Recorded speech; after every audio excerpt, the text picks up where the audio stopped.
colleagues and listeners, we're still here in sunny London, and it's baking, isn't it? It is. It's baking. It is. Anyhow, we're putting up with the heat so that we can do the flip side and the second part of this particular series, which is a non-expert's view on AI, and maybe becoming experts in time. A nerd. I'll settle for nerd. Nerds, yeah. I'm not sure if I'd go with that. I'm good with that. As long as you're all right with that, then that's fine. So now what we're doing is we looked at all the positive sides and how to welcome it and evaluate it. Now, not because we don't do negative. So what we're now looking at is we're looking at challenges. Okay. So awareness, manipulation, and the need for ethical guardrails. So a little question I've got for you to kick off. As AI becomes more convincing, and dare I say human-like, okay, how do we protect people from misinformation, manipulation, and false confidence? Because trust erosion and digital literacy are so key at this particular stage. I mean, it's complicated, and we said in the first episode that this is uncharted territory, and Correct. It really is. So this is something we need to be very aware of and careful of right now. Yep.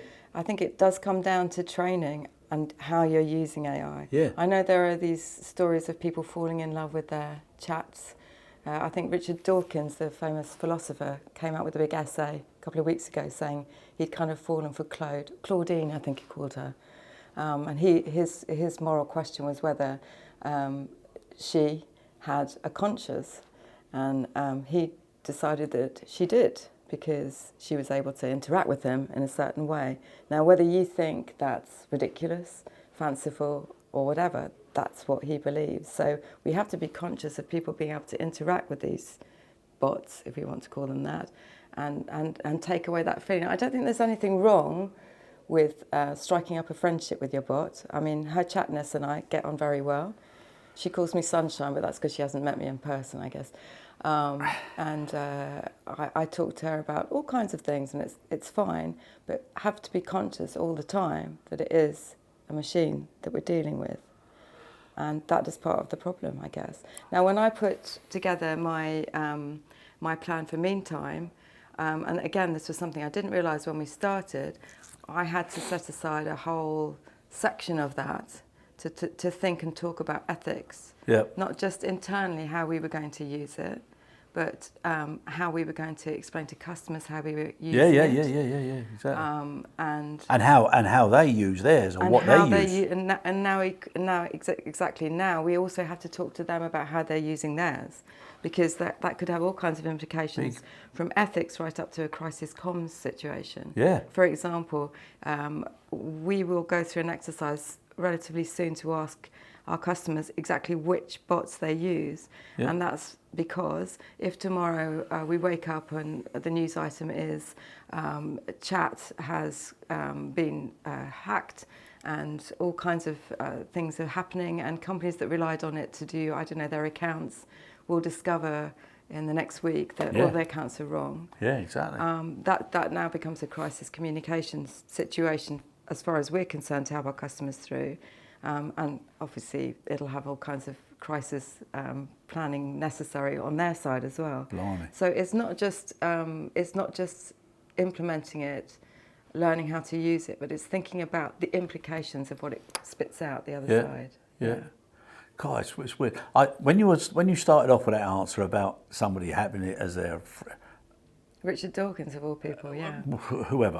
Obviously, I'm old school. Right, and I just find some of this stuff crazy, so I have to be careful what I do or don't say. I would imagine anybody looking at this, if they do look at my face, they'd have seen certain messages without me having to say anything. But I think what a dangerous situation to be in. My goodness me. I mean, he says he's a philosopher, so he set out to find out if it had a conscience. I can understand that's one testing it, but I know other people have imagine people who are lonely, or people, they're never going to interact with people. And I'm just thinking, maybe my missus would think, if she could turn me into one of these, I'd never say anything that she'd be surprised at or mad at. I'd always be saying the right things. I'd always remember the right things to say. But I'd be thinking to myself, would she really want me to be like that? Maybe. and then I'm thinking, she probably would, yeah. No, but it's such a real sensitive thing. It can go off all over the place, can't it? It's a spider's I web. think it can, but as long as we acknowledge that it is here, Yeah, yeah. it is being used, and that we're conscious that there is that side of it, Yeah. then that's where it will be okay. But it's so new and so uncharted that I guess there will be these rogue things happening. But we need to stay on top of it. I mean, for me, the biggest thing that we should be focusing on and frightened is the wrong word, but focusing on is probably the cybersecurity side of things. Oh, God almighty, yeah. And I know that there's, as we speak, in the last couple of days, there have been announcements from ministers all over the place about cybersecurity. How crazy. And the big one being that we all have to use passkeys, not passwords anymore. Yeah. It seems like I blinked. Last week I thought passkeys were just irritating pop-ups, and now apparently I have to use them for everything. So that's happening rapidly, and we just need to stay on top of it. And one of the things you said earlier on in the discussion, you said about people being trained, people being coached, people being made to understand how to use it. So I was thinking to myself, if you do an induction into a business, how many businesses now are actually telling their people how to use AI effectively and teaching them? I really don't know, and it's of great interest to me. Because again, don't get me wrong. We said at the beginning, at the top of this, that I'm not an AI expert. Yeah. I'm talking from my experience. I'm talking from my experience as a small business owner, rolling it out over the last year, and it has taken a year. Yeah. Because I thought initially, the AI thing, we'll just choose one and off we go. Yeah. It's not like that. Yeah. And I told you in the first episode that it took some time to get my people on board. Yeah. And it's taken us even more time to get used to using it. Yeah. Before we get to the point where we're learning things and teaching it things. Yeah. I would say it would be like, if you're using it in your company, it would be day one, lesson one. Because don't you think, right, and obviously you may or may not see this with some of your customers, but the frustrations now with such an exodus of experience and people coming on and not having the time to have proper induction and training like in the old days. Yeah. So if then the option is to rely more on AI and they don't know whether that's right, wrong or indifferent, and they haven't then even been trained on how they should use it or the guidelines for that particular company, well then that's really of concern. No, it's really problematic, and you wouldn't put someone driving a forklift if they didn't have their license, would you? No, exactly. Even if the forklift was there, you wouldn't just say you go and move those boxes, would you? No, definitely. Now, something that I think is a real problem, okay, is, and the question here, could AI unintentionally create a society where critical thinking weakens because people stop questioning what they read, what they hear, and unfortunately sometimes what they see? So we've got in the background, and people aren't seeing him, who does an awful lot in the background, Salem. He's created something fantastic, so good that you look at it and you just don't know whether it's real or not. So, do you know what I'm saying? Unintentionally now, are we entering into an area... But it's not unintentional. No, not unintentionally for Salem, but what I'm saying, unintentionally for people who don't know anything different, haven't been given some good guidelines or a basic framework, and now they're looking at things, they're having access to things, and they're thinking that everything that they've got access to... Do you know what? I think we're in the realms here of being worried about the new technology. I mean, if you think the Catholic Church was devastated when somebody invented printing, because think of all the things that would go into people's heads when they started reading on their own. I think it's the same kind of territory. People will get used to seeing these things and recognising what's wrong. Some people won't. Yeah. But regardless, here it is. That's what's happening. Oh, I love it. Don't get me wrong. And as it becomes the norm, I would expect the people who grow up with it to be used to it. Yeah, well, I hope that's what I hope. I love it. I don't. Will there be some wrong things? Some wrong directions? I'm sure there will be. Yeah. I'm sure there will be. Yeah. You already get the wrong direction. So you get people doing the phishing stuff using AI. Yeah. The ones who phone you up and you say hello, and then they put the phone down, but they've recorded your voice. Yeah. And then they phone up your mum and ask for money, whatever it is. Yeah. That's already of course. What a frightening world, isn't it? But I love it, don't get me wrong. And I think the more, I just think people should, as we learn more, people should be taught more. So that they're more aware and they're more vigilant. Exactly. And they're more capable. And being an Irish Roman Catholic and also having taken advantage of the printed work on occasion, you do have to develop with it. Yeah. But I just think we really need to have these guardrails or safeguards, and somebody needs to have Rules. a sort of a not to restrict people, but just have a good interest in how to protect people. That's all. Just an awareness, Yeah. isn't it? As Yeah, well, at this stage. I agree with you. Now, how should businesses respond to the growing risks of AI-assisted hacking? So you've got fraud, impersonation, digital deception, which you've just spoken about. And obviously with certain businesses, again, people need to be taught whether or not somebody is using them as a gateway into the business or whatever, because it could have huge repercussions, couldn't Oh, it? massive, of course. How should businesses do that? Well, you need a policy in place and you need to implement it. It's not nice to have. No. If you don't have, I mean, we have something called LastPass, which is for passwords, which is like a cyber safe, if you like, which if you sign up to something, it will spit out one of those annoying crazy passwords ones. that you Yeah. can't do, and then Yeah. it saves it in its little vault, and you can only access, certainly it means to me, you can only access your software by going through LastPass. We've had that for the last decade. Yeah, no, I know that. Yeah, that's a good But way. that's us as a micro business now. Yeah. Now the key things happening. We'll probably have to address Yeah, that yeah. again. But Yeah. even as a small business, we have a policy which is put in place. So nobody is allowed to. They're not allowed to remember their password Yeah, and yeah, just yeah, pop it yeah, in. yeah, They yeah. have to go through that. And that's been for a decade. And businesses have to do that. Yeah. And I know there was calls yesterday for us to do it at home as well. And I agree with that. Because it's not a nice to have, and it's not about AI. It's about. But it does. It just protects everything, doesn't it? There's nothing. I was reading an article in the paper yesterday. I can't remember. It was somebody quite famous. The daughter of. I can't remember who it was. Somebody famous. Anyhow, she had her telephone pinched out of her bag at an event in New York. So she put a post up from her laptop that basically said, "Whoever it was who stole my phone out of my bag, it's not because you did it, it's what was on it." Yeah. And she said, "Now you've made me feel a fool because I never backed up Yeah. anything. So I've lost so much." Yeah.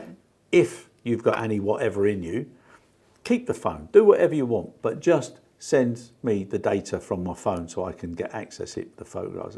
It's sad, isn't it? But it also makes people feel stupid if they haven't backed it up. You have to back it up, and you have to be aware of security for sure. It's crazy, isn't it? Right, here's one now. How do we ensure future generations still value human interaction, empathy, experience and authenticity in an ever-increasing AI user-driven world? I think we continue as we do now by interacting as much as we can, people face to face, like we're doing today. And this is lovely, but we could have still done this remotely. We And I could know have done. Salem, you know, when me and Salem started doing this, we had everybody in a studio, and I thought it was wonderful. Then we had virtual conferences through COVID, etc., which was also good because there was no alternative. But again, when I look at people, I just think it's easy to start not to increase the interaction. I think it's just made an option. There's an option. We could have done it on Teams, but it's far better being here in the room And with just you. making that extra effort. Just, I mean, I've had a it's wonderful actually- cup of builder's tea. I've seen More things to that come. I've seen things that I didn't think I'd ever see, and I've got to say it again. So for anybody listening, a colleague of mine said to me, "You've got to try this new McDonald's. I don't know what it was, a sausage something." And he said, "Don't have sauce on it because it ruins it." So anyhow, he went up, he ordered it, and I needed some sauce then because it was as dry as a bit of toast on its own. So I went up and I just asked. Nobody paid any attention to me to start with at the front. And then this young lady in the back, my God, her face was like a ray of sunshine on a cloudy day. She said, "Of course." She said, "What would you like?" And she gave me a handful of different sauces. She said, "You choose whatever you like. Whatever you don't like, just bring back and we'll reuse it. Thank you." She was wonderful. What a difference that made. There you go. It's people. It's always about Yeah. people. Yeah. And you and I in the air cargo business, that's about people. It and is. And that is not going to change. And everyone said after COVID, no one's going to go to any of these events. It's back to back, the events. There's no question. If I think about my 16-year-old, yes, she does spend time on her phone. Yes, she does talk to Yeah, people on yeah. her phone. But now it's sunny. Once she's finished her job at the butcher's, what's she doing? Down the park with all her mates. She Yes. doesn't want to be on the phone. She wants to be in the park with her mates. And that's the way it should be. Of Bit course. outside, good well-being. Let me ask you something now. You know all these call centres and all these press this button if you want this and this button if you want that, and you never get anywhere. Yeah. I think AI should be used to analyse that and how frustrating and how demoralising and demotivating it is. But that's one area where it will be able to do that. Yeah. Or it might be able to take some of the pressure off the bit that's the annoying bit of the call centre so that you can get through to the actual person. Yeah. Yes. I had a phone call from my dentist yesterday to check that I was going tomorrow, and it wasn't my dentist, it was their AI that phoned me up with a perfectly lovely voice and asked me if I was still going to make my appointment. When I said yes, she said, "Thank you very much. Can I put you through to anyone else?" And I said no, and that was lovely. Imagine how many people, the receptionist is still there, except she's able to deal with the person who's in the room in front of her rather than being on the phone going through the list of people who are coming tomorrow. Yeah, brilliant. It is brilliant. No, it is. It's great. So now, one thing that I just want to cover on before we leave this, because at the end of the day, I think we've covered it from a non-expert enthusiast perspective. Nerd, geek, yeah. The last one is, if AI can imitate expertise, emotion and confidence, what becomes the new definition of trust and credibility? Wow, you saved the best one for the last, didn't you? Do we need a new definition? I don't think these things are mutually exclusive. Okay, so how would you then? How then do you make sure that you're in touch with what you felt was the original definition and what's necessary moving forward? I don't think we need to redefine trust. I don't think you can trust AI in the way that I can trust you.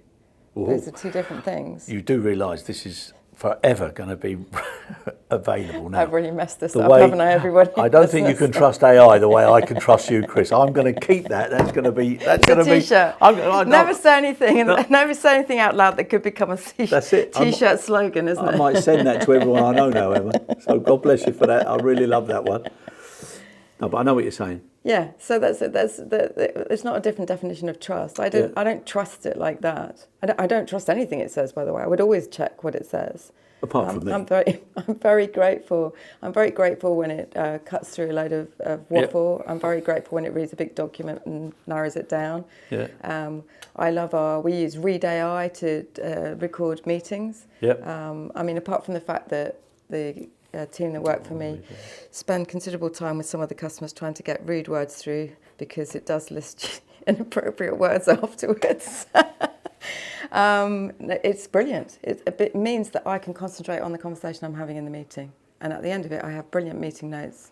And that's the most important thing. Perfect. Because look how many meetings exist in our industry that have got too many people in, that don't interact, shouldn't actually be there, apart from as a safety net, no actions, no follow-up, and then the same thing keeps happening and happening again. And that is one area. For us as a team, it's another example of how AI can really work, especially as a small team. So if, for example, one of my members is on holiday and one of my customers needs something done, I mean, we have systems and processes in place which would tell me that thing needed to be done. But if there was an element of detail or something that might have been missed in those notes, I can literally go back to those notes for that meeting and see what was said. So I can make sure I can deliver for that customer. No harm done. It's brilliant. Emma, as always, absolute pleasure. I know we're going to have a little walk around and we're going to talk about... I'm looking forward to seeing you in that T-shirt with that slogan.